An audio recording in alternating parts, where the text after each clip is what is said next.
Barrack 7 में महिलाओं के खिलाफ अपराधों की दर्दनाक कहानियों के बाद माहौल में एक गहरी उदासी छा गई थी। अब चर्चा संपत्ति से जुड़े अपराधों की ओर मुड़ी, जो गरीबी और मजबूरी से उपजे थे। विकी की चोरी की कहानी को फिर से याद किया गया, जिसने एक व्यापक चर्चा को जन्म दिया। अर्जुन सिंह, एक अनुभवी अपराधी, ने अपनी कहानी शुरू की।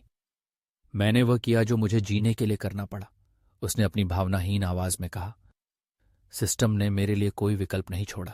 अर्जुन ने गरीबी में पले बड़े होने की बात बताई, जहां चोरी और डकैती जीवन का एक तरीका बन गई थी। उसने बताया कि कैसे उसे और उसके जैसे अन्य लोगों को समाज ने अनदेखा कर दिया था और कैसे अपराध उनके लिए अस्तित्व का एकमात्र साधन बन गया था। हमने वह लिया जो हमारे पास नहीं था, उसने कहा, क्योंकि कोई हमें कुछ नहीं देता था। हम अदृश्य थे जब तक कि हमने वह नहीं लिया जो उनके पास था। लैला, एक युवा महिला जो डकैती में शामिल एक गिरोह का हिस्सा थी, ने अपनी कहानी सुनाई।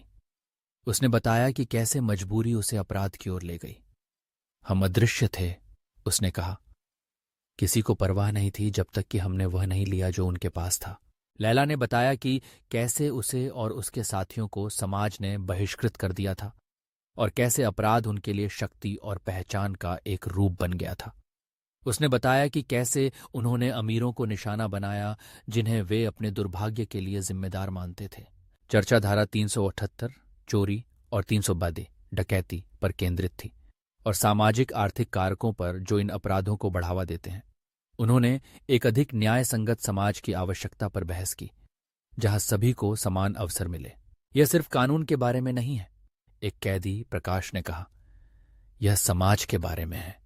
हमें उन कारणों को संबोधित करना होगा जो लोगों को अपराध करने के लिए प्रेरित करते हैं। चर्चा पुनर्वास की भूमिका की ओर मुड़ी, और क्या अपराधियों को समाज में वापस एकीकृत करने के लिए कोई उम्मीद थी। उन्होंने शिक्षा, व्यावसायिक प्रशिक्षण और परामर्श जैसे कार्यक्रमों की आवश्यकता पर बहस की। हमें लोगों को बदलने का मौका देना होगा, एक और कैदी शबनम ने कहा। हमें उन्हें यह दिखाना होगा कि वे अपराध के अलावा भी कुछ बन सकते हैं। एपिसोड एक सवाल के साथ समाप्त हुआ। क्या समाज कभी उन लोगों को माफ कर सकता है जिन्होंने उससे चोरी की है?